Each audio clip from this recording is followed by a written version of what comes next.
وما ارسلنا فی قریۃ من نبی، اے نبی ہم نے جب بھی کسی بستی کے اندر کوئی نبی بھیجا، الا اخذنا اہلہا بالباساء والضراء، ہم نے اس بستی کے لوگوں کو کبھی فقر و فاقہ میں ڈال دیا، کبھی کاروبار میں مندی آ گئی، کبھی پریشانیاں آ گئیں، کبھی بیماریاں آ گئیں، کبھی تکلیفیں آ گئیں، لعلہم یضرعون، ہم نے یہ تکلیفیں کیوں بھیجی؟ تاکہ میرے بندے رجوع کریں، اللہ کی بارگاہ میں تضرع کریں، گڑ گڑائیں، اللہ سے معافی مانگیں، اپنی اصلاح کر لیں۔ جب ہم کسی بستی کو ہلاک اور برباد کرنے کا فیصلہ کرتے ہیں، اس بستی کے خوشحال لوگ، پیسے والے لوگ، مضبوط لوگ، بڑے لوگ، سب سے پہلے وہ بگڑ جاتے ہیں، ان کے اندر خرابیاں آتی ہیں، ان کے اندر تباہی آتی ہے، ان کا اخلاق خراب ہو جاتا ہے، ان کا کردار خراب ہو جاتا ہے، اور وہ جم کر کے برائی کے کام کرنے لگتے ہیں۔ فَدَمَّرْنَاهَا تَدْمِيرًا، پھر ہم پوری کی پوری بستی کو ہلاک کر دیتے ہیں، تباہ کر دیتے ہیں۔ اسی لیے اللہ کے نبی فرماتے ہیں لَتَأْمُرُنَّ بِالْمَعْرُوفِ، تم نیکی کا حکم دیتے رہو، وَلَتَنْهَوْنَ عَنِ الْمُنْکَرِ، تم برائی سے روکتے رہو، أَوْ لَيُوشِكَنَّ اللَّهُ أَن يَؤُمَّكُم بِعِقَابٍ مِّنْهُ، ورنہ اللہ تعالیٰ ایسا عذاب بھیجے گا، ایسا عذاب بھیجے گا جو برے لوگوں پر بھی آئے گا اور اچھے لوگوں پر بھی آئے گا، جو نمازیوں کے اوپر بھی آئے گا اور بے نمازیوں کے اوپر بھی آئے گا۔ ہم نے اپنے نبی کی زندگی کو بھلا دیا۔ ہمارے نبی جب دنیا سے گئے تو اس حال میں گئے، آپ کی ذرا ایک یہودی کے گھر میں گروی رکھی ہے، 30 سا جو کے بدلے محمد رسول اللہ کی ذرا یہودی کے گھر میں گروی رکھی ہے۔ آپ کے گھر میں کوئی بینک بیلنس نہیں، کوئی کیش نہیں، کوئی رقم نہیں، بچوں کے لیے کوئی پراپرٹی آپ نے نہیں۔ الحمدللہ نحمده ونستعینه ونستغفره ونعوذ باللہ من شرور انفسنا ومن سیئات اعمالنا،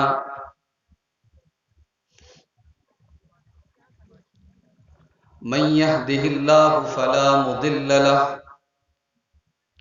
ومن يضلل فلا هادي له،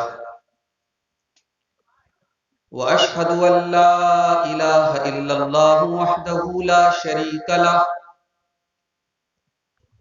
واشهد ان محمدا عبده ورسوله، يا ايها الذين امنوا اتقوا الله حق تقاته ولا تموتن الا وانتم مسلمون، يا ايها الناس اتقوا ربكم الذي خلقكم من نفس واحدة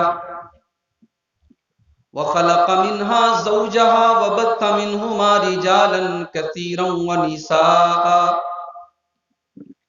واتقوا الله الذي تساءلون به والأرحام إن الله كان عليكم رقيبا، يا أيها الذين آمنوا اتقوا الله وقولوا قولا سديدا يصلح لكم أعمالكم ويغفر لكم ذنوبكم، ومن يطع الله ورسوله فقد فاز فوزا عظيما، أما بعد فإن خير الحديث كتاب الله، وخير الهدي هدي محمد صلى الله عليه وسلم، وشر الأمور محدثاتها وكل محدثة بدعة وكل بدعة ضلالة وكل ضلالة في النار۔ أعوذ بالله من الشيطان الرجيم، بسم الله الرحمن الرحيم، ظهر الفساد في البر والبحر بما كسبت أيدي الناس ليذيقهم بعض الذي عملوا، وقال تعالى في مقام آخر إن ربك لبالمرصاد۔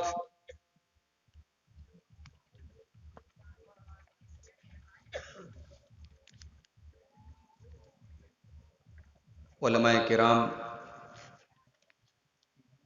محترم بزرگوں، نوجوان بھائیوں، پردہ نشین ماں اور بہنوں، سب سے پہلے میں مبارکباد دیتا ہوں ان تمام اپنے بھائیوں کو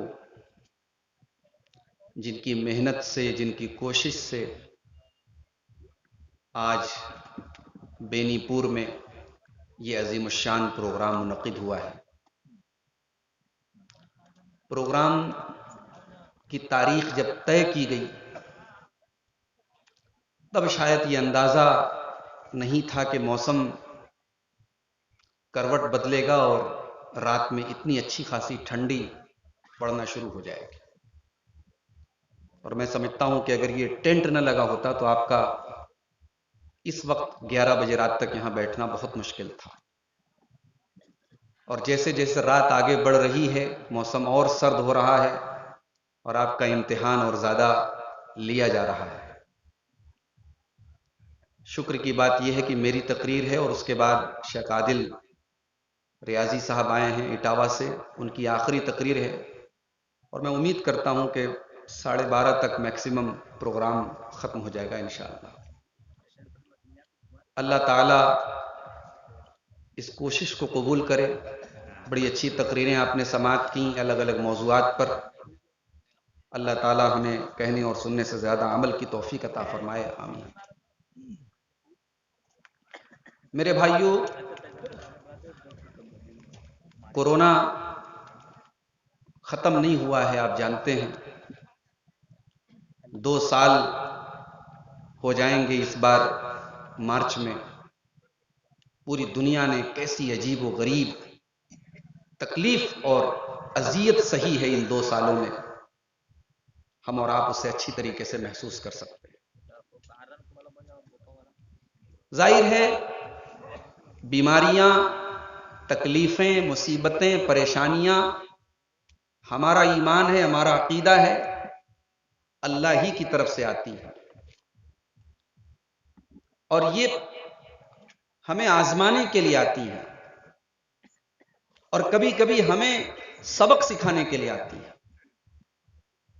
دنیا میں بہت ساری قوموں کے اوپر اللہ تعالیٰ نے الگ الگ طریقے سے اپنے عذاب نازل کی۔ ایک بہت بڑی قوم تھی بنی اسرائیل، بڑی لاڈلی قوم تھی اللہ تعالیٰ کی، بڑا نوازا تھا اللہ نے اس قوم کو، مگر اتنی ہی زیادہ یہ قوم نافرمان بھی تھی اللہ تعالیٰ کی۔ اللہ تعالیٰ نے بنی اسرائیل کے اوپر کئی طریقے کا عذاب نازل کیا۔ فَأَرْسَلْنَا عَلَيْهِمُ الطُّوفَانَ وَالْجَرَادَ وَالْقُمَّلَ وَالضَّفَادِعَ وَالدَّمَ آیَاتٍ مُفَصَّلَاتٍ فَاسْتَكْبَرُوا۔ اللہ نے فرمایا ہم نے بنی اسرائیل کے اوپر طوفان بھی بھیجا، ہم نے ان کے اوپر ٹڈیوں کا عذاب بھی بھیجا۔ وہ جو بھی کھانا پینا کھاتے تھے اس کے اندر ٹڈی آ جاتی تھی۔ ہم نے ان کے اوپر میڈک کا عذاب بھی بھیجا، ان کی ہر چیز میں میڈک آ جاتا تھا۔ ہم نے ان کے اوپر جوؤں کا عذاب بھی بھیجا، ان کے کھانے پینے میں جوئیں آ جاتی تھیں۔ والدم، ہم نے ان کے اوپر خون کی بارش بھی برسائی، خون بھی، ان کے گھروں میں ہر چیز میں خون نظر آتا تھا۔ آیات مفصلات، ہم نے بہت ساری نشانیاں اور بہت سارے عذاب ان کے اوپر نازل کیے۔ فاستکبروا عنہا وکانوا قوما مجرمین، لیکن بنی اسرائیل کے اوپر ہماری نشانیوں کو دیکھ کر کے بھی کوئی فرق نہیں پڑا۔ انہوں نے تکبر سے کام لیا، گھمنڈ سے کام لیا، وہ مجرم رہے، وہ بدکاری کرتے رہے، وہ غلط کام کرتے رہے، ان کے اندر کوئی سدھار نہیں آیا۔ دنیا میں اس سے بڑی آزمائش میں سمجھتا ہوں نہیں آئی تھی۔ مسجدیں بند ہو گئیں، آدمی گھر سے نہیں نکل رہا ہے، کسی سے مل نہیں رہا ہے، اتنا سب کچھ ہوا، اور جیسے ہی حالات نارمل ہوئے، شراب کے اڈے آباد، زناکاری کے اڈے آباد، حرام کے سارے کام شروع، ہمارے اندر کوئی تبدیلی نہیں آئی۔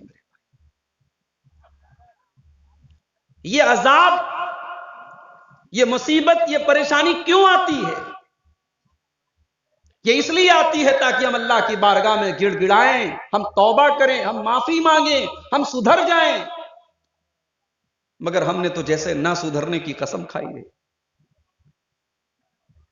وما ارسلنا فی قریۃ من نبی، اے نبی ہم نے جب بھی کسی بستی کے اندر کوئی نبی بھیجا، الا اخذنا اہلها بالباساء والضراء، ہم نے اس بستی کے لوگوں کو کبھی فقر و فاقہ میں ڈال دیا، کبھی کاروبار میں مندی آ گئی، کبھی پریشانیاں آ گئیں، کبھی بیماریاں آ گئیں، کبھی تکلیفیں آ گئیں، لعلہم یضرعون، ہم نے یہ تکلیفیں کیوں بھیجی؟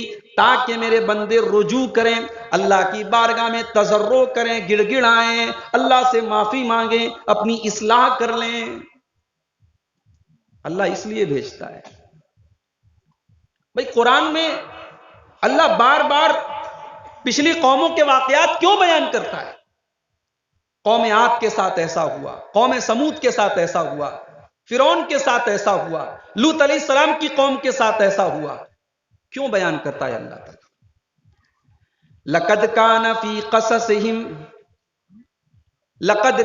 فی قصصہم عبرہ، اللہ فرماتا ہے یہ جو واقعات ہم بیان کرتے ہیں اس کے اندر عبرت ہوتی ہے، نصیحت ہوتی ہے، سبق ہوتا ہے، تاکہ تم ان واقعات کو پڑھو تو سبق حاصل کرو، جو حرکتیں انہوں نے کی وہ تم نہ کرو، جو کام انہوں نے کیے وہ تم نہ کرو۔ مگر میرے بھائیوں ہم سدھر نہیں رہے، ہماری جرأت اور بڑھ رہی ہے، اللہ ڈھیل دے رہا ہے، ہم اور ڈھیٹ ہو رہے ہیں، اور جری ہو رہے ہیں، اور گناہ کے کام کھلم کھلا کرنے لگے ہیں۔ کل تک جو کام چھپ کر کے ہوتا تھا آج کھل کر کے ہو رہا ہے۔ اللہ کی بارگاہ میں ہم پیش ہوں گے، کیا وہاں ہم کوئی بہانہ کر سکتے ہیں؟ کیا اللہ کی بارگاہ میں ہم کہہ دیں گے اللہ پورا سماج کر رہا تھا ہم نے بھی کر دیا؟ اللہ کیا بہانہ نہیں چلے گا۔ بل الانسان علی نفسہ بصیرہ ولو القی معاذیرہ، کل قیامت کے دن انسان خود اپنے خلاف گواہ بنے گا، ہم اپنے گواہ خود بنیں گے، ہمارے ہاتھ بنیں گے، ہماری چمڑی بنے گی، ہمارا بدن بنے گا، ہماری آنکھیں بنیں گی، ہمارے کان بنیں گے۔ وَلَوْ أَلْقَى مَعَاذِيرًا، انسان لاکھ بہانے بنا لے، لاکھ ایکسکیوز اللہ کی بارگاہ میں پیش کر دے، اللہ کی بارگاہ میں کوئی ایکسکیوز کام آنے والا نہیں، کوئی بہانہ کام آنے والا نہیں ہے۔ جانتے ہو دنیا میں اسکولوں میں ایک سسٹم ہوتا ہے، ایک نظام ہوتا ہے، بچے نے ایگزام دیا، اب بچے کو اگر یہ لگتا ہے کہ میرے ٹیچر نے مجھے فیل کر کے میرے اوپر ظلم کیا ہے، تو ایک سسٹم بنا ہے اسکولوں کے اندر، ایک نظام بنا ہے کہ بچے کی کاپی کو پھر سے نکلوا کر کے چیک کیا جاتا ہے، دیکھا جاتا ہے کہ بھئی ایسا تو نہیں کہ ٹیچر نے جلدی بازی میں کچھ نمبر کاٹ دیے اس کے، یہ لڑکا پاس تھا اس کو فیل کر دیا، اس کا نمبر زیادہ تھا اس کو کم دے دیا گیا۔ اللہ تعالیٰ نے قیامت کے دن یہ سسٹم نہیں رکھا ہے، اللہ تعالیٰ نے یہ سسٹم ہی نہیں رکھا ہے کہ ہماری کاپی دوبارہ چیک ہو، اللہ ہماری کاپی ہماری گردن میں ڈال دے۔ وَكُلَّ إِنسَانٍ أَلْزَمْنَاهُ طَائِرَهُ فِي عُنُقِهِ، قیامت کے دن ہر انسان کا نام اعمال ہم اس کی گردن میں ڈال دیں گے۔ وَنُخْرِجُ لَهُ يَوْمَ الْقِيَامَةِ كِتَابًا يَلْقَاهُ مَنْشُورًا، اور قیامت کے دن انسان کا پورا زندگی کا کچا چٹا اس کی آنکھوں کے سامنے کھول دیا جائے گا، کتاب کی طرح کھول دیا جائے گا، ڈائری کی طرح کھول دیا جائے گا، اور اللہ تعالیٰ کہے گا اقرأ کتابک کفی بنفسک اليوم علیک حسیبا، میرے بندے یہ تیری کتاب ہے، یہ تیرے نام اعمال ہیں، تو کھول کے پڑھ لے، ہم تیرا حساب نہیں لیں گے، تو خود اپنا حساب لے لے، تو بتا دے تیرا کیا ہونا چاہیے، تجھے جنت میں جانا چاہیے یا جہنم میں جانا چاہیے، تجھے میری رحمت ملنی چاہیے یا میرا عذاب ملنا چاہیے، تو فیصلہ کر لے۔ تو اللہ کا عذاب کیوں آتا ہے بھائی؟ یہ کورونا کیوں آیا؟ یہ ظالم حکومتیں کیوں ہمارے اوپر مسلط ہو گئیں؟ یہ کاروبار میں مندیاں کیوں آتی ہیں؟ یہ چین اور سکون کیوں چھن رہا ہے؟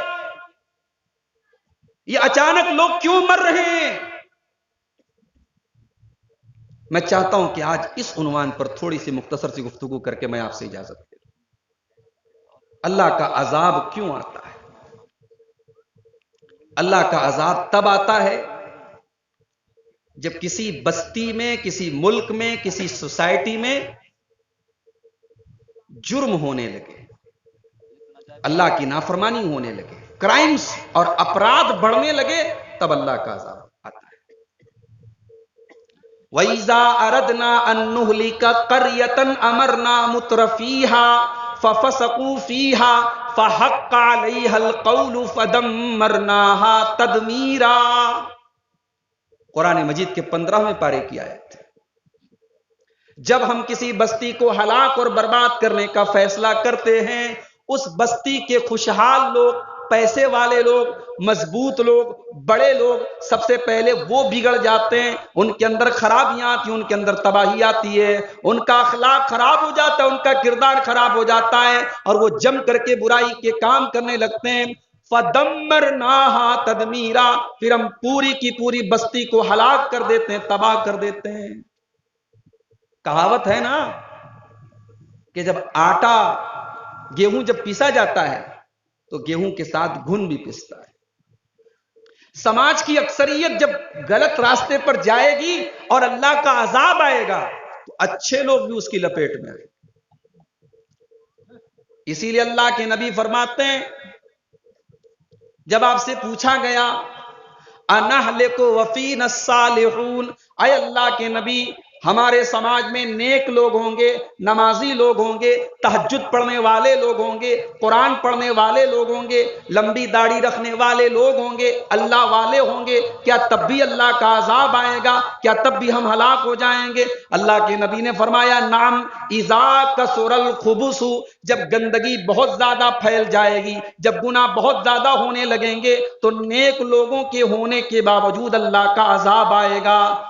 آپ دیکھ لیں، کورونا کے ذریعے ہزاروں لاکھوں لوگ مرے، کیا سب شرابی لوگ مرے؟ سب زانی لوگ مرے؟ اچھے اچھے نیک لوگ، عالم، کتنے علماء چلے گئے اس کورونا کے دور میں، اللہ والے چلے گئے کتنے۔ تو جب اللہ کا عذاب آتا ہے تو گیہوں کے ساتھ گھن بھی پستا ہے۔ اللہ کا عذاب کیوں آتا ہے؟ جب برائی سے روکنے والے ختم ہو جاتے ہیں۔ لاک ڈاؤن کے بعد میں سمجھتا ہوں کہ بنارس اور بنارس کے آس پاس میں یہ پہلا پروگرام ہے جو ہو رہا ہے۔ میں مبارکباد دیتا ہوں بینی پور کے لوگوں کو، بڑی ہمت کا کام کیا ہے۔ ہمت نہیں پڑ رہی ابھی تک کسی کی اوپن اس طریقے سے پروگرام کرنا۔ مسجدوں میں چھوٹے موٹے دروس ہو رہے ہیں، کچھ لوگوں کو یہ دروس، یہ پروگرام، یہ تقریریں بھی بھاری گزر رہی ہیں۔ بھائی یہ بند ہو جانی چاہیے۔ کیا فائدہ ہے؟ لوگ بس سنتے ہیں، اب تو سنتے بھی نہیں ہیں لوگ، فائدہ کیا ہے؟ میں کہتا ہوں کوئی نہ سنے، کم سے کم برائی کو برائی تو کہا جا رہا ہے، کم سے کم غلط کو غلط تو کہا جا رہا ہے۔ ایک دن آئے گا جب غلط کو غلط کہنے والا بھی کوئی نہیں، اور وہ اس کائنات کی تباہی کا دن ہوگا میرے بھائی۔ برائی کو برائی کہنے والے جب تک ہیں تب تک زمین میں خیر ہے، بھلائی ہے، اور جس دن برائی کو برائی کہنے والے بند ہو جائیں، برائی سے روکنے والے ختم ہو جائیں، سمجھ جاؤ کہ تباہی کے دن شروع ہو گئے۔ اللہ نے قرآن میں فرمایا لعن الذین کفروا من بنی اسرائیل علی لسان داؤد وعیسی ابن مریم ذالک بما عصوا وکانوا یعتدون۔ بنی اسرائیل کے کافروں کے اوپر حضرت داؤد نے بھی لعنت کی، حضرت عیسیٰ نے بھی لعنت کی. کیوں لعنت کی؟ کانوا لا یتناہون عن منکر فعلوا. وہ ان بنی اسرائیل کے کافروں کے اندر سب سے بڑی جو کوتاہی تھی، وہ گناہ کا کام بھی کرتے تھے، اور جب کوئی گناہ کا کام کرتا تھا وہ کسی کو روکتے نہیں تھے، ٹوکتے نہیں تھے، منع نہیں کرتے تھے. یہ جو مزاج بنا ہے نا، ارے کرتا ہے تو کرنے دو، ہم سے کیا مطلب ہے، یہ بنی اسرائیل کے کافروں کا مزاج ہے. یہ ان لوگوں کا مزاج ہے جنہیں اللہ نے بندر اور سور بنایا تھا، یہ ان کا مزاج ہے. ہو رہا ہے ہونے تو، ہمیں کیا فرق پڑتا ہے. برائی کو جہاں تک ہو سکے روکنے کی کوشش کرو. اسی لیے اللہ کے نبی نے ایک بڑی پیاری مثال دی بخاری اور مسلم کے ایک حدیث میں. ہم نے یہ حدیث کئی بار سنی بھی ہوگی، مگر میں آج چاہتا ہوں کہ اس حدیث پر ایک نئے سرے سے غور کرو. اللہ کے نبی فرماتے ہیں برائی سے روکنے والا اور برائی سے نہ روکنے والا دونوں کی مثال ایسی ہے جیسے پانی کے اندر ایک کشتی جا رہی ہے. کشتی میں 2 فلور ہے، ایک گراؤنڈ فلور، ایک فرسٹ فلور ہے. اب گراؤنڈ فلور کے نیچے کے لوگوں کو جب پانی کی ضرورت پڑتی ہے وہ اوپر جاتے ہیں، بار بار انہیں اوپر جانا پڑتا ہے. اب گراؤنڈ فلور جو کشتی کا نیچے کا حصہ ہے، ان لوگوں کو پانی کی ضرورت پڑی، انہوں نے کہا چھوڑو یار اوپر کون جاتا ہے. انہوں نے نیچے کشتی کے اندر کھودنا شروع کر دیا تاکہ نیچے سے پانی آ جائے اور انہیں اوپر نہ جانا پڑے. بھئی ایک بات بتاؤ، کشتی میں کون بے وقوف ہوگا جو کشتی میں یہ سوچ کر کے چھید کرے گا کہ میں کشتی میں سے پانی نکلے گا اور میں پیوں گا؟ کوئی پاگل سے پاگل آدمی بھی ایسا کام نہیں کرے گا. خاص طور سے بھائی مائک والے تھوڑا کنارے جا کے بات کرو، ڈسٹرب مت کرو. کشتی سمندر میں چلتی ہے، سمندر کا پانی کون پیتا ہے بھائی؟ سمندر کا پانی کھارا ہوتا ہے. اللہ کے نبی مثال دیں گے تو مثال بیکار تو نہیں ہوگی. اللہ کے رسول کی مثال ہے، دنیا کے سب سے جینیس انسان کی مثال. اللہ کے نبی کہہ رہے ہیں کہ برائی سے روکنے اور نہ روکنے والے کی مثال ایسی ہی ہے کہ کشتی میں نیچے پانی کی ضرورت پڑ رہی ہے، اب اوپر جانے کے بجائے کشتی والے کشتی کو کھودنا شروع کر دیں تاکہ پانی نیچے سے مل جائے. پہلا سوال، کشتی میں سوراخ کر کے کون پانی نکالتا ہے بھائی؟ دوسرا سوال، کشتی میں سوراخ کر کے جو پانی ملے گا وہ سمندر کا پانی ہوگا جو کہ کھارا ہوگا، پینے کے لائق نہیں ہوگا. گویا اللہ کے نبی اس مثال کے ذریعے میں یہ پیغام دے رہے ہیں، گناہ کرنے والا، اللہ کی نافرمانی کرنے والا در حقیقت ایسا کام کر رہا ہے جو عقل میں آنے والا نہیں ہے، جو سینس میں آنے والا نہیں ہے، جسے کوئی بچہ بھی دیکھے گا تو کہے گا یہ پاگل والا کام کر رہا ہے، یہ بے وقوفی والا کام کر رہا ہے. اللہ کے نبی یہ مثال دے کر کے یہ بتانا چاہتے ہیں او لوگوں، اگر تمہارے اندر ذرا سی بھی عقل ہے، ذرا سی بھی دماغ ہے، ذرا سی بھی تمہارے اندر اگر سینس ہے، تمہاری آنکھوں کے سامنے کوئی غلط کام ہو رہا ہو تو تم روکنے کی کوشش کرو. اگر تم نہیں روکتے ہو تو سمجھ لو تم وہی کام کر رہے ہو. تمہاری آنکھوں کے سامنے کشتی کے اندر سوراخ کیا جا رہا اور تم تماشا دیکھ رہے ہو.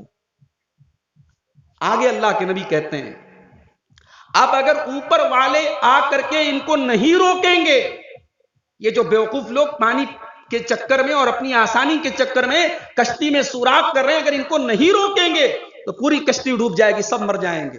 اور اگر روک لیں گے تو ان کا بھی بھلا ہو جائے گا اور فرسٹ فلور والوں کا بھی بھلا ہو جائے گا. پتہ یہ چلا کہ برائی سے اگر ہم نے نہیں روکا تو برائی کرنے والے بھی تباہ ہوں گے اور ہم اور آپ بھی تباہ. اسی لیے اللہ کے نبی فرماتے ہیں لَتَأْمُرُنَّ بِالْمَعْرُوفِ، تم نیکی کا حکم دیتے رہو، وَلَتَنْهَوْنَ عَنِ الْمُنْكَرِ، تم برائی سے روکتے رہو، أَوْ لَيُوشِكَنَّ اللَّهُ أَنْ يَؤُمَّكُمْ بِعِقَابٍ مِّنْهُ، ورنہ اللہ تعالیٰ ایسا عذاب بھیجے گا، ایسا عذاب بھیجے گا جو برے لوگوں پر بھی آئے گا اور اچھے لوگوں پر بھی آئے گا، جو نمازیوں کے اوپر بھی آئے گا اور بے نمازیوں کے اوپر بھی آئے گا. تو یہ دوسری وجہ ہے میرے بھائی، برائی سے نہ روکنا. تیسری وجہ ہم دنیا پرست ہو گئے. اسلام نے دنیا کمانے سے منع نہیں کیا تھا. میرے نبی نے مرغا اور بکرا کھانے سے منع نہیں کیا. میرے نبی نے آرام دہ بستروں پر سونے سے منع نہیں کیا. میرے نبی نے محل کے جیسا مکان بنانے سے بھی منع نہیں کیا. مگر محل کے جیسا مکان بنا کر کے اگر ہم نے یہ سمجھ لیا یہ محل جیسا مکان یہ ہمیشہ ہمارے کام آنے والا ہے تو یہ ہماری بھول ہے.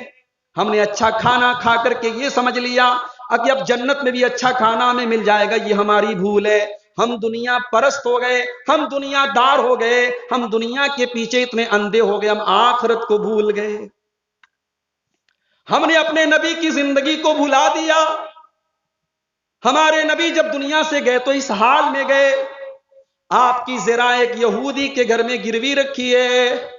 30 سا جو کے بدلے محمد رسول اللہ کی زرہ یہودی کے گھر میں گروی رکھی ہے. آپ کے گھر میں کوئی بینک بیلنس نہیں، کوئی کیش نہیں، کوئی رقم نہیں، بچوں کے لیے کوئی پراپرٹی آپ نے نہیں چھوڑی. ظاہر ہے بینک بیلنس بنانا حرام تو نہیں تھا. اللہ کے نبی اپنی 9 بیویوں کا مکان کیسا بناتے ہیں؟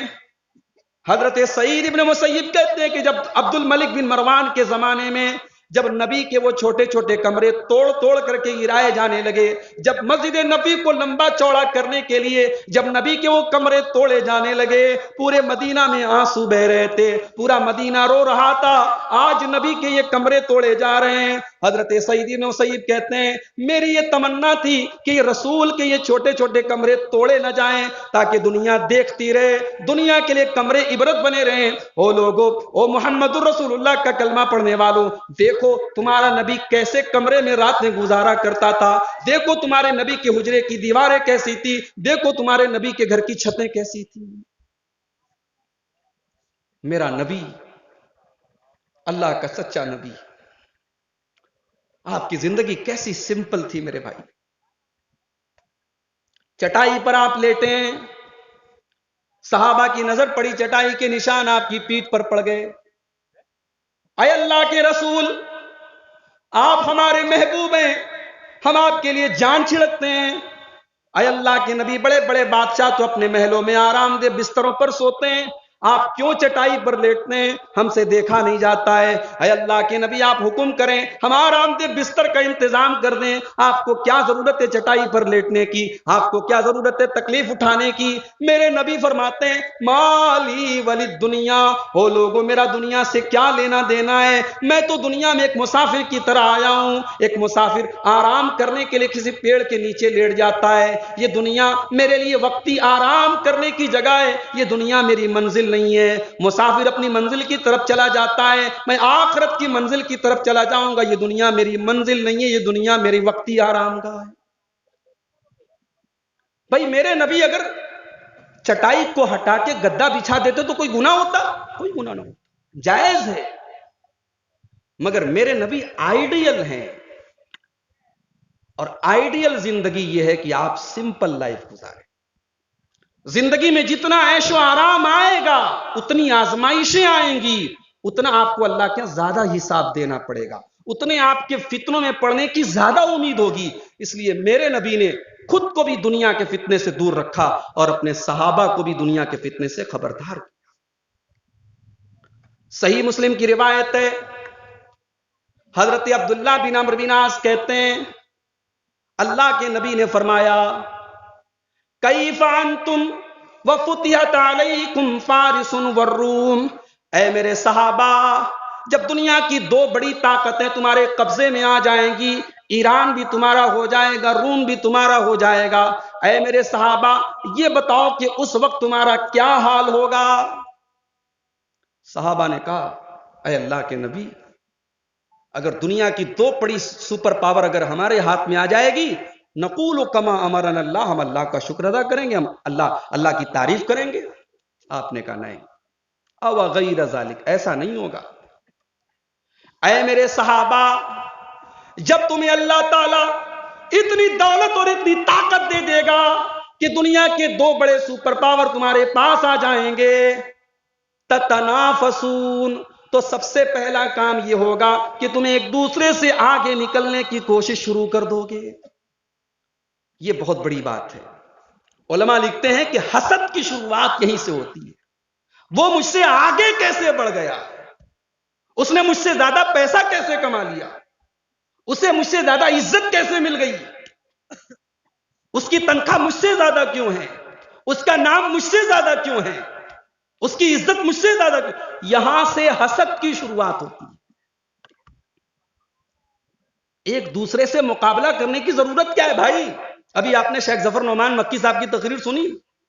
مقابلہ کرنا ہے تو نیکی میں کرو, مقابلہ کرنا ہے نماز میں کرو, مقابلہ کرنا ہے زکات میں کرو, مقابلہ کرنا ہے نیکی کے کام میں کرو. دنیا کوئی مقابلہ کرنے کی چیز ہے؟ جب دنیا میں مقابلہ شروع کرو گے دوسرا اسٹیپ شروع ہو جائے گا. ثم تتحاسدون, جب تم ایک دوسرے سے آگے بڑھنے کی کوشش کرو گے تو پھر تم ایک دوسرے سے حسد کرنے لگو گے. جب تمہارے دل میں یہ خیال پیدا ہو جائے گا میرا بھائی مجھ سے کیوں آگے نکل گیا, اسی دن سے تم نے اللہ تعالیٰ کی تقدیر پر اعتراض کرنا شروع کر دیا. بھائی وہ اس کی اپنی تقدیر تھی, تمہاری اپنی تقدیر ہے. تمہارے حصے کی روزی کوئی دوسرا لے نہیں سکتا, تمہارے حصے کی عزت کوئی دوسرا لے نہیں سکتا. تمہارے مقدر میں جو لکھا ہے وہ تمہیں ملے گا, اس کے مقدر میں جو لکھا ہے اسے ملے گا. اللہ کے نبی فرماتے ہیں جب ایک دوسرے سے کمپٹیشن کرو گے پھر تم حسد کرنے لگو گے. ثم تتباغضون, اور جب حسد کرنے لگو گے تو پھر تم ایک دوسرے سے نفرت بھی کرنے لگو گے. ثم تتدابرون, اور جب نفرت کرنے لگو گے تب ایک دوسرے سے رشتہ کاٹنے لگو گے. بھائی بھائی کا دشمن بن جائے گا, چچا بھتیجے کا دشمن بن جائے گا, باپ اپنے بیٹے کا دشمن بن جائے گا, بھائی اپنے بھائی کا دشمن بن جائے گا. پہلے مقابلہ کرو گے, پھر حسد کرو گے, پھر بغض کرو گے, اور پھر تم ایک دوسرے سے رشتہ کاٹنے لگو. تو یہ تیسری وجہ ہے میرے بھائی ہماری بربادی کی اور اللہ کے عذاب کی, کہ ہم دنیا دار ہو گئے, دنیا پرست ہو گئے. چوتھی چیز, اللہ تعالیٰ کا عذاب کیوں آتا ہے جب دنیا میں ظلم ہونے لگتا ہے. اللہ نے فرمایا سورہ کہف کے اندر کہ ہم نے ان بستیوں کو ہلاک کیا. کیوں ہلاک کیا؟ وَهِيَ ظَالِمَةٌ, جب ان بستیوں کے لوگوں نے ظلم کرنا شروع کر دیا. وَمَا كَانَ رَبُّكَ لِيُهْلِكَ الْقُرَىٰ بِظُلْمٍ, اللہ تعالیٰ کسی بستی پر ظلم نہیں کرتا ہے. جب بستی والے ظلم کرنے لگتے ہیں تب اللہ تعالیٰ اپنا عذاب بھیجتا ہے. ظلم کی کئی شکلیں ہیں. ظلم کی ایک شکل یہ بھی ہے کہ آپ کے بھائی کا انتقال آپ کے باپ کی زندگی میں ہو گیا, آپ نے اپنے یتیم بھتیجے اور بھتیجی کا حق مارنے کے لیے فوراً سانپ کی طرح پھن مار کے آپ کھڑے ہو گئے. ساری زندگی جسے ایک ٹائم کی نماز بھی پڑھنا نہیں آتا, اسے شریعت کا یہ مسئلہ پتا ہوتا ہے کہ میرا بھائی میرے باپ کی زندگی میں مر گیا, تب اس کے بچوں کا کچھ نہیں ہے, اب سب میرا ہے. بھائی قرآن میں اللہ نے جہاں وراثت کے مسائل بتائے وہیں یہ بھی بتایا کہ اگر وراثت کی تقسیم کے وقت تمہارا کوئی رشتہ دار ایسا ہے جو وراثت کا ڈائریکٹ حقدار نہیں ہے لیکن ضرورت مند ہے تو اس کو اس میں سے بھی دو. مجھے تو کبھی کبھی ایسا لگتا ہے کہ ہم شریعت کو اپنی مرضی کے مطابق استعمال کرتے ہیں. جہاں ہمیں یہ لگتا ہے کہ ہاں شریعت کا یہ حکم میرے فیور کا ہے, میرے مطلب کا ہے, ہم اسے لے لیتے ہیں, اور جہاں یہ لگتا ہے یہ بڑی بھاری چیز ہم چھوڑ دیتے ہیں. میرے سسرال میں میری بیوی کے باپ کی پراپرٹی میں میرا حق ہے, میں سینہ تان کے جاؤں گا اور اپنے سسر سے کہوں گا میرا حق مجھے دے. اور جب میں اپنی بیٹی کی شادی کروں گا تو یہ سوچ کر کے کروں گا کہ اب تو گئی تو تیرے ساتھ تیرا حق بھی گیا. لینے کی بات آتی ہے ہمارا معیار کچھ اور ہوتا ہے, دینے کی بات آتی ہے ہمارا معیار کچھ اور ہوتا ہے. یہ بھی ظلم ہے میرے بھائی. ایک انچ زمین بھی اگر آپ نے کسی کی ہڑپی ہے تو یہ بھی ظلم ہے. کاروبار میں آپ نے جھوٹ بول کر کے, بے ایمانی کر کے, دھوکہ دے کر کے, اپنے کسٹمر سے فراڈ کر کے آپ نے پیسے کمائے, یہ بھی ظلم ہے. اور ظلم کی جتنی قسمیں ہیں وہ سب کی سب اللہ تعالیٰ کے ہاں پکڑ ہوگی اس کی, اور ہمیں اللہ کے حساب دینا پڑے. اور صرف ظلم کے ذریعے عذاب نہیں آتا، ظلم کا سپورٹ کرنا، ظلم کی تائید کرنا، ظلم کا ساتھ دینا، اس سے بھی اللہ کا عذاب آتا ہے۔ اللہ نے فرمایا سورہ ہود کے اندر وَلَا تَرْكَنُوا إِلَى الَّذِينَ ظَلَمُوا فَتَمَسَّكُمُ النَّارُ، ظالموں کا ساتھ مت دو ورنہ اللہ کا عذاب تمہیں بھی آ کر گھیر لے گا، جہنم میں تمہیں بھی جانا پڑے گا۔ تو ظلم اللہ کیا معاف نہیں ہوگا، ظلم بھی عذاب کی ایک وجہ ہے۔ ربیع الاول کا مہینہ چل رہا ہے، ہمارے بہت سارے بھائی ہمارے بھائی ہیں، اور ابھی بنارس سے 100 کلومیٹر دور ایک جگہ ہے مچھلی شہر جونپور میں ایک علاقہ ہے، ربیع الاول کا پروگرام تھا، ہمارے بریلوی بھائیوں نے ہمیں دعوت بھی دی تھی، بلایا تھا، وہاں بھی میں گیا، اللہ کے رسول کی سیرت بیان کر کے آیا۔ بڑے فخر سے وہاں کے لوگ بتا رہے تھے شیخ صاحب، مولوی صاحب آپ کو کل آنا چاہیے تھا، دیکھتے کتنا بڑا جلوس ہم نے نکالا۔ میں تو مسکرا کے رہ گیا، کیا کروں بھائی، ان کے علاقے میں کچھ بولوں گا تو مار پیٹ کے بگا دیں گے۔ لیکن آپ سوچیں اتنا بڑا کروڑوں اربوں کا خرچ ہو رہا ہے رسول کی محبت کے نام پہ، اور کیا مجال ہے، آپ محبت رسول کا جو جذبہ ہے، ایک ٹائم کی نماز پڑھے نہ پڑھے، 12 ربیع الاول کا موقع آنے کے پہلے چھت کے اوپر الصلاۃ والسلام علیک یا رسول اللہ کا جھنڈا ضرور لگ جائے گا۔ جیسے 15 اگست آتا ہے تو ہمارے کچھ بھائیوں کی دیش بھکتی جاگ جاتی ہے، دیش کے لیے کچھ کرو چاہے مت کرو، 15 اگست والے دن بائک پر ترنگا ضرور لگا لو، بھائی یہ ثابت ہو جائے کہ ہم دیش بھکت ہیں۔ رسول سے محبت بھائی کون نہیں کرتا، رسول کی محبت ایمان ہے، مگر اس محبت میں ہم اتنا آگے نکل گئے کہ ہم نے رسول کی پیدائش کے دن وہ کام کیا کہ اگر اللہ کے رسول آج ہمارے سامنے باحیات ہوتے تو سزا دیتے ہمیں کہ تم میرے نام پر یہ کر رہے ہو۔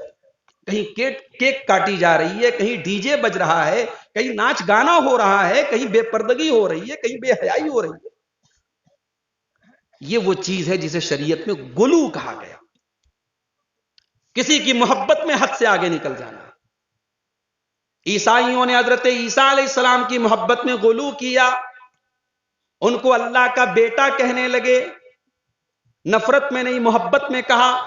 اللہ نے عیسائیوں کو خطاب کر کے قرآن میں کہا یا اہل الکتاب لا تغلو فی دینکم، اے اہل کتاب، اے یہودیوں، اے عیسائیوں، تم اللہ کے دین میں غلو مت کرو۔ غلو کا مطلب جانتے ہو؟ چلو غلو کا مطلب بتا دیتا ہوں، آج کی پوری تقریر میں یہ سب سے اہم بات ہے، اس کو لے کے چلے جاؤ۔ غلو کس کو کہتے ہیں؟ غلو کہتے ہیں کسی چیز کو اس کی حد سے بڑھا دینا۔ بھائی 5 نمبر کا جوتا اگر آپ کو آتا ہے اور آپ 9 نمبر کا جوتا پہن کے چلیں گے، جوتا بڑا شاندار ہے، ڈیزائن بہت اچھی ہے، چل نہیں پائیں گے آپ، اور چل بھی لیں کسی طریقے سے تو زمانہ آپ کو کہے گا بھائی بڑے بیوقوف آدمی ہو، بھائی تمہیں 5 نمبر کا جوتا آتا تم 9 نمبر کا کیوں پہن کے چلے؟ یہی غلو ہے۔ اللہ کے نبی حج کر رہے ہیں، 10 تاریخ کو شیطان کو کنکری ماری جانے والی ہے، عبداللہ ابن عباس سے کہتے ہیں عبداللہ ابن عباس جاؤ میرے لیے کنکری لے کے آؤ۔ ابن ماجہ کی روایت ہے، نسائی کی روایت ہے، عبداللہ ابن عباس کہتے ہیں میں چنے کے برابر چھوٹی چھوٹی کنکری لے کر کے آیا اور اللہ کے نبی کے ہاتھ میں رکھ دیا۔ نبی نے کنکریوں کو دیکھا، آپ نے فرمایا بِأَمْثَالِ هَؤُلَاءِ، اے عبداللہ تم نے بڑا صحیح کام کیا ہے، یہ بالکل صحیح تم کنکری لے کے آئے ہو، اتنی ہی بڑی کنکری سے شیطان کو مارنا ہے۔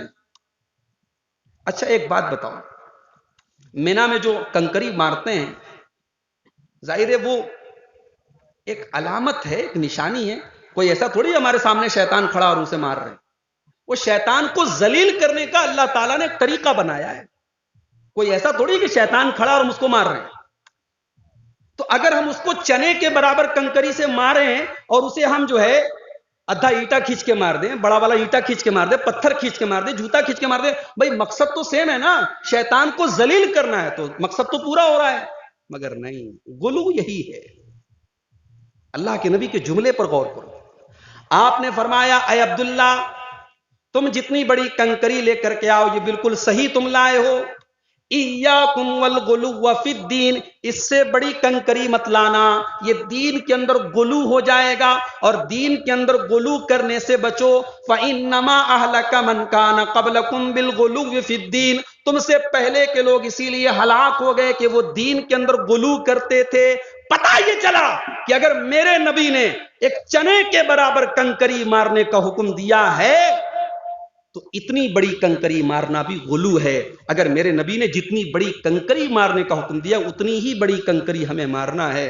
میرے بھائیوں، جس نبی نے ایک کنکری مارنے کو بھی اگر اس کی پراپر حد سے زیادہ، اگر اس کی سائز سے بڑی کنکری اگر ہم مارے، اگر اس کو نبی نے غلو قرار دیا ہے، آج ہمارے کتنے بھائی ہیں جو اللہ کے نبی کو اللہ کے درجے تک لے کے چلے گئے اور یہاں تک کہہ دیا کہ اللہ اور محمد میں کوئی فرق نہیں ہے، ہمیں جو لینا ہے ہم محمد سے لے لیں گے۔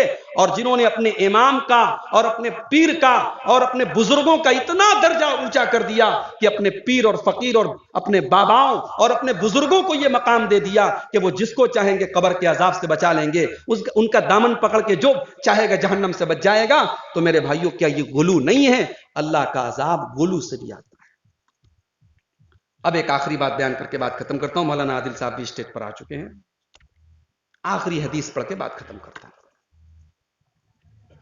اللہ کے نبی فرماتے ہیں، ابن ماجہ کی روایت ہے، کتاب الفتن کی روایت، اللہ کے پیارے نبی فرماتے ہیں، خمس اذا ابتلیتم بہن، 5 گناہ ایسے ہیں کہ جب تم ان گناہوں میں مبتلا ہو جاؤ گے تو بہت بڑی مصیبت آ جائے گی، 5 گناہوں سے ضرور بچنا۔ نمبر 1، لم تظہر الفاحشۃ فی قوم قط، جب کسی قوم کے اندر بے حیائی کا کام ہونے لگے، حتی یعلنوا بہا، یہاں تک کہ کھلم کھلا ہونے لگے۔ یہ بڑی غور کرنے والی بات۔ ہماری مائیں بیٹھی ہیں، 60 سال والی 70 سال والی بڑیاں بھی بیٹھی ہوں گی، آپ غور کریں، آج 2021 میں ہماری جوان بہنیں جو کپڑے پہن رہی ہیں، جو نقاب پہن رہی ہیں، لوتا کے لوگ بھی یہاں بیٹھے ہیں، جنسا کے بھی لوگ آئے ہیں، کچھ بدوئی سے بنارس سے بھی لوگ آئے ہیں، میں آپ سے اپنے بزرگوں سے بھی پوچھتا ہوں، اپنی ماؤں سے بھی پوچھتا ہوں، آج 2021 میں ہماری بہنیں جس طریقے کا کپڑا پہن رہی ہیں، کیا آج سے 15 سال پہلے، 10 سال پہلے کیا ایسے کپڑے ہمارے گھروں میں پہنے جاتے تھے؟ نہیں پہنے جاتے تھے، عیب مانا جاتا تھا۔ مسلمان عورتوں کا کپڑا ایسا ہو کہ ان کا جسم نظر آئے، عیب مانا جاتا تھا، ان کی پیٹھ نظر آئے، عیب مانا جاتا تھا، ان کا کپڑا ٹائٹ ہو، عیب مانا جاتا تھا۔ 7-8 سال کی لڑکی بھی گھر سے ایسا کپڑا پہن کے نہیں نکلتی تھی جو آج 20-20 سال کی لڑکیاں پہن کے نکل رہی ہیں، اور ماشاءاللہ پردے کے نام پہ خوبصورت سا اسکارف باندھ کے نکل رہی ہیں۔ تو بے حیائی پہلے ظاہر ہوتی ہے اور پھر کھلم کھلا ہونے لگتی ہے۔ اللہ کے نبی نے دونوں اسٹیپ بتا دیے۔ جب کسی قوم میں بے حیائی ہونے لگے، اور اتنی ہونے لگے حتی یعلنوا بہا، یہاں تک کہ لوگ علل اعلان کرنے لگے۔ اب تو یہاں تک حالات پہنچ چکے ہیں، مسلمان لڑکیاں بڑی تعداد میں بنارس میں، مئو میں، دلی میں، ممبئی میں اور ہندوستان کے بہت سارے شہروں میں مسلمان لڑکیاں غیر مسلم لڑکوں کے ساتھ بدکاری کر رہی ہیں، اپنی عزت کا سودا کر رہی ہیں، ان کے ساتھ بھاگ رہی ہیں، شادی کر رہی ہیں، دھرم پریورتن کر رہی ہیں، ان کے مذہب میں داخل ہو رہی ہیں، اور کلیئر میں کہہ دوں مرتد ہو رہی ہیں، ایمان سے نکل رہی ہیں، اسلام سے خارج ہو رہی ہیں۔ ایک بے حیائی آئی اور پھیلتی چلی گئی۔ تو جب بے حیائی ہونے لگے اور کھلم کھلا ہونے لگے، اللہ کے نبی فرماتے ہیں اس قوم کے اندر ایسی ایسی بیماریاں آئیں گی کہ ان کے باپ دادا نے نام بھی نہیں سنا۔ ایک چیز ہو گئی۔ نمبر 2، وَلَمْ يَنْقُصُ الْمِكْيَالَ وَالْمِيزَانَ، اور جب کسی قوم کے اندر ناپ تول میں کمی ہونے لگے، إِلَّا أُخِذُوا بِالسِّنِينَ وَشِدَّةِ الْمَؤُونَةِ وَجَوْرِ السُّلْطَانِ عَلَيْهِمْ۔ 3 چیزیں اللہ کے نبی نے بتائی۔ جب کسی قوم کے اندر ناپ تول میں کمی ہونے لگے تو اس قوم کے حالات کیا ہوں گے؟ اللہ کے نبی نے فرمایا قحط سالی پڑے گی، سوکھا پڑے گا، بارش صحیح نہیں ہوگی، پیداوار صحیح نہیں ہوگی، اور کاروبار میں مندی آ جائے گی، اور ظالم بادشاہ مسلط کر دیا جائے۔ بھئی کل تک تو یہ تھا کہ مسجدوں سے پرابلم تھی، اب تو مسجد کے اندر بھی نماز سے پرابلم ہو رہی ہے، پروٹیسٹ ہو رہا ہے ہریانہ کے اندر، بھئی ہم ان کو جمعہ کی نماز نہیں پڑھنے دیں گے۔ مسلمان اپنی جگہ پہ نماز پڑھ رہا ہے، پرابلم ہو رہی ہے۔ تریپورہ سے جو خبریں آ رہی ہیں سن رہے ہیں آپ، ہماری مین اسٹریم میڈیا میں کہیں کوئی خبر نہیں آ رہی، سوشل میڈیا کے ذریعے تصویریں آ رہی ہیں، اور جو تصویریں آ رہی ہیں، میں اپنے نوجوانوں سے ایک بات یہ بھی کہوں گا کہ اس طریقے کی تصویریں وائرل مت کرو، انہیں شیئر مت کرو، کوئی فائدہ نہیں ہے۔ بھئی آپ شیئر کر کے کیا حاصل ہو رہا ہے آپ کو؟ ہمارے دکھ اور بڑھ رہے ہیں۔ بھئی ایک آدمی جب دکھ میں ہوتا ہے نا، اس کے دکھ کو کم کیا جاتا ہے، دکھ کو بڑھایا نہیں جاتا، دکھ پر مرہم رکھا جاتا ہے۔ اچھا جب اس طریقے کا کوئی گھٹنا ہوتی ہے تو پہلے کے واقعات والے ویڈیوز بھی اسی میں چلا دیے جاتے ہیں، پتہ لگا ویڈیو برما کا ہے، اسے لا کے انڈیا پہ تریپورہ میں فٹ کیا جا رہا ہے۔ تو میں اپنے نوجوانوں سے یہ بھی کہوں گا کہ بہت زیادہ اس طریقے کی چیزوں کو شیئر مت کرو۔ لیکن وجور السلطان علیہم، ظالم حکمراں کا مسلط کیا جانا یہ بھی اللہ کا عذاب ہے، جب کسی قوم میں ناپ تول میں کمی آ جائے، فراڈ آ جائے، بے ایمانی آ جائے۔ تیسری چیز وَلَمْ يَمْنَعُوا زَكَاةَ أَمْوَالِهِمْ، اور جب کوئی قوم اپنے مال کی زکوٰۃ نہ دے، إِلَّا مُنِعُ الْقَطْرَ مِنَ السَّمَاءِ، تو آسمان سے بارش کے قطرے آنا بند ہو جاتے ہیں۔ وَلَوْلَا الْبَهَائِمُ لَمْ يُمْطَرُوا، اگر بے زبان جانور نہ ہو، گائے بیل بکری بکرا نہ ہو، اگر یہ مویشی نہ ہو تو ایک قطرہ پانی بھی زمین پر نہ برسے۔ چوتھی چیز وَمَا لَمْ يَنْقُضُوا عَهْدَ اللَّهِ وَعَهْدَ رَسُولِهِ، اور جب کوئی قوم اللہ تعالیٰ سے وعدہ کر کے وعدہ توڑ دے، رسول سے وعدہ کر کے وعدہ توڑ دے، اللہ سلط اللہ علیہم عدوا من غیرہم، تو اللہ تعالیٰ ایسے دشمن کو ان کے اوپر مسلط کر دے گا جو دشمن ان کی طاقت کو ایک ایک کر کے چھین لے گا۔ بہت سارے باتوں کی وضاحت کرنے کی ضرورت نہیں ہے، حدیث کے الفاظ آپ سنتے جائیے اور اس کو حالات کے حساب سے فٹ کرتے چلے جائیں۔ اور آخری چیز وَمَا لَمْ تَحْكُمْ أَئِمَّتُهُمْ بِكِتَابِ اللَّهِ، اور جب کسی قوم کے ائمہ، اس کے علماء، اس کے لیڈر، اس کی قیادت کرنے والے لوگ جب اللہ کی کتاب کو چھوڑ کر کے فیصلہ کرنے لگیں، اپنا مسلک پیارا ہو جائے، اللہ کی کتاب کو سائیڈ میں رکھ دیں، وَمَا لَمْ يَتَخَيَّرُوا مِمَّا أَنزَلَ اللَّهُ، اور اللہ تعالیٰ کی شریعت کے مطابق وہ فیصلہ نہ کریں، وہ فتوے نہ دیں، وہ لوگوں کو منمانے طریقے بتائیں، قرآن و سنت سے ہٹ کر کے راستے بتائیں، اللہ جعل اللہ باسہم بینہم، تو ایسی قوم کو اللہ تعالیٰ آپس میں گتھم گتھا کر دے گا، لڑا دے گا، جاؤ لڑو تم۔ اور آج ہم لڑ رہے ہیں، اتنا لڑ رہے ہیں کہ ذاکر نائک گرفتار ہوئے تو ہمارے کچھ بھائیوں نے ویڈیو نیوز چینل پر آ کر کے کہا کہ ہاں یہ آدمی تو گستاخ تھا، یہ تو ایسا تھا، یہ تو ویسا تھا، اس نے واقعی میں یہ دہشت گرد اور آتنکوادی تھا۔ اور آج اب دھیرے دھیرے سب کا نمبر آ رہا ہے، اب صاحب فلاں درگاہ کے سجادہ نشین کا نمبر بھی آ رہا ہے، اور فلاں مسلک کے فلاں مولوی صاحب کا۔ ظاہر ہے دشمن کی نظر میں آپ ایک ہیں، آپ کی پگڑیوں کے رنگ الگ ہیں، آپ کے نماز کے طریقے الگ ہیں، مگر آپ کے دشمن کی نظر میں آپ ایک ہیں۔ تو میرے بھائیوں، جب کسی قوم کے ائمہ کے اندر یہ بگاڑ آ جائے کہ قرآن و سنت سے ہٹ کر کے وہ فیصلہ کرنے لگیں، تو اس قوم کے اندر اللہ کے رسول فرماتے ہیں جعل اللہ باسہم بینہم، وہ آپس میں لڑنے لگیں گے۔ تو یہ 5 چیزیں ہیں جن کی وجہ سے بھی اللہ کا عذاب آتا ہے۔ اللہ کا عذاب کیوں آتا ہے، اس پر میں نے ایک مختصر سی گفتگو آپ کے سامنے کی ہے۔ اللہ سے دعا کیجئے رب العالمین ہمیں ان تمام گناہوں سے بچنے کی توفیق دے، اللہ ہمارے نوجوانوں کی اصلاح فرما دے، اللہ ہماری ماؤں بہنوں کی اصلاح فرما دے، اللہ ہمارے حالات کو درست کر دے، اللہ ہمیں ہر گناہ سے سچی توبہ کی توفیق عطا فرمائے۔ رب العالمین ہم سے جو کوتاہیاں، جو کمیاں، جو گناہ ہوئے ہیں، پروردگار ان کو معاف فرما دے، جب تک دنیا میں زندہ رکھے اسلام پر زندہ رکھے، اور خاتمہ ہم سب کا ایمان پر ہو، آمین۔ وآخر دعوانا ان الحمد للہ رب العالمین۔ السلام علیکم ورحمۃ اللہ وبرکاتہ۔